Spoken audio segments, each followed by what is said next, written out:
সুবহানাল্লাহ, ইন্ডিয়া যদি এখন আমাদেরকে আক্রমণ করে, কথার কথা, এই কথা যদি রয়ের কানে যাতে খবর আসে, আমাকে আর খুঁজে পাবেন না।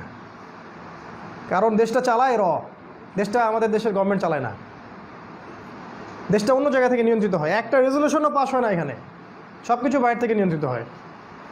বাংলাদেশের সবচেয়ে পরেশগার মানুষরা যদি এখন রাষ্ট্র ক্ষমতা দখল করে, 7 দিনও তারা টিকতে পারবে না, ওদেরকে 7 দিনও টিকতে দিবে না। তারা এত শক্তিশালী এখন, কোনো কিছুই আমাদের হাতে নাই এখন। এখানে একটা কথা বলি, কিছু ভাই আবার মনে করেন যে শুধু কবরে সেজদা করাই শিরক, আবার ওই পীরের কাছে নিজেরকে আত্মসমর্পণ করা বা তাবিজ ঝুলানো বা ছবি মূর্তি, এগুলোকে সবাই শিরক মনে করে। আরও বড় লেভেলের শিরক আছে ভাই। সেটা কি? আল্লাহর হালালকে যে হারাম করে এবং আল্লাহর হারামকে যে হালাল করে, এটা সবচেয়ে বড় শিরক। সেটা তওবার মধ্যে আছে। তাহলে এটা কারা করে? এটা কি হুজুররা করে? এটা রাষ্ট্রপ্রধানরা করে। বাংলাদেশে এমন কোনো আল্লাহর হালাল নাই যেটাকে হারাম করা হয়নি, আর এমন কোনো আল্লাহর হারাম নাই যেটাকে হালাল করা হয়নি। সুদ হারাম, দেশে হালাল; মদ হারাম, দেশে হালাল; জিনা হারাম, দেশে হালাল। বাংলাদেশ তো একটা, আপনি বলতে পারেন খুব দুর্বল একটা রাষ্ট্র। বিশ্বের বড় বড় শক্তিধর রাষ্ট্রদের কথা বলছি, ওদেরও একই অবস্থা।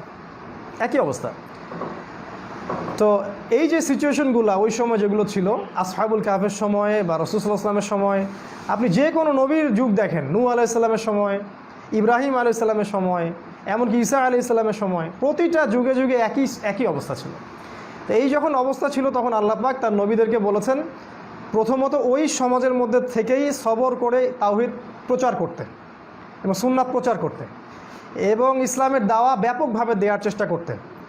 এই দাওয়া দিতে দিতে দিতে এক সময় কোনো নবীকে হত্যা করা হয়েছে, কোনো নবীকে জীবন্ত একদম করাত দিয়ে কেটে ফেলা হয়েছে, কোনো নবীকে মাটিতে পুঁতে ফেলা হয়েছে, কোনো নবীকে পুড়ায় দেওয়া হয়েছে, কখনো একসাথে অনেকগুলো নবীকে হত্যা করা হয়েছে। সূরা ইয়াসিন পড়ে দেখবেন। এরকম নবীদেরকে সবর করতে হয়েছে। অথবা একটা সিচুয়েশন এমন ছিল যে নবীদেরকে আল্লাহ পাক শক্তিশালী করছেন, নবীদের দাওয়াত ওই কম কবুল করেনি কিন্তু অন্য কম কবুল করছে, তখন তারা ওই কমের কাছে হিজরত করছেন। যেমন আমাদের নবী মুহাম্মদ সাল্লাল্লাহু আলাইহি ওয়াসাল্লাম মক্কা থেকে মদিনায় হিজরত করে সেখানে ইসলামী রাষ্ট্র কায়েম করলেন। মক্কায় হলো না, হিজরত করে মদিনায় গিয়ে সেখানে কায়েম করলেন। সেখানে তিনি ইসলামী আইন বাস্তবায়ন করলেন, ইসলামী খেলাফা বাস্তবায়ন করলেন, সাহাবায়ে কেরামের কাছে বায়াত নিলেন এবং অন্য ধর্মাবলম্বী যারা ছিল, ইহুদি নাসারা, ওদের সাথে সন্ধি করলেন, যেটাকে আমরা মদিনা সনদ বলি। এবং সামরিক প্রশিক্ষণ দিলেন তার সাহাবীদেরকে, যুদ্ধের ট্রেনিং দিলেন। এক পর্যায়ে যখন তারা বদরে আক্রমণ করতে আসলো, আমরা তখন গিয়ে ডিফেন্ড করলাম। এই যে শুরু হলো সশস্ত্র যুদ্ধ। তার আগে কিন্তু অস্ত্র আমরা ধরিনি। আজকে ইসলাম মানেই জঙ্গিবাদ, একটা ভাইব ছড়ায় দিছে আর কি। কত পরে গিয়ে আমরা অস্ত্র ধরছি, যখন তারা আমাদের 13 বছর নির্যাতন করছে, আমরা ওখান থেকে চলে আসছি মদিনায়, এসে ইসলামিক স্টেট কায়েম করছি। তারপর তারা আমাদের মাল নিয়ে সিরিয়ায় ব্যবসা করছে।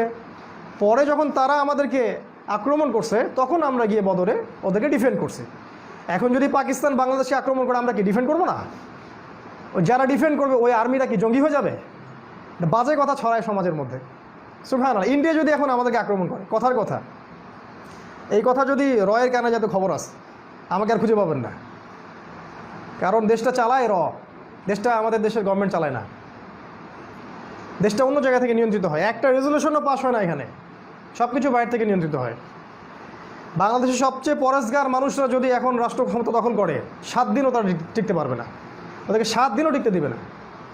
তারা এত শক্তিশালী এখন, কোনো কিছুই আমাদের হাতে নাই এখন, কোনো কিছু না। আমরা হয়তো মনে করি যে আমরা ওই যে বলে তাওহীদি জনতা, 7 দিনে জনতা শেষ, দেখবেন কিছু করতে পারবেন না।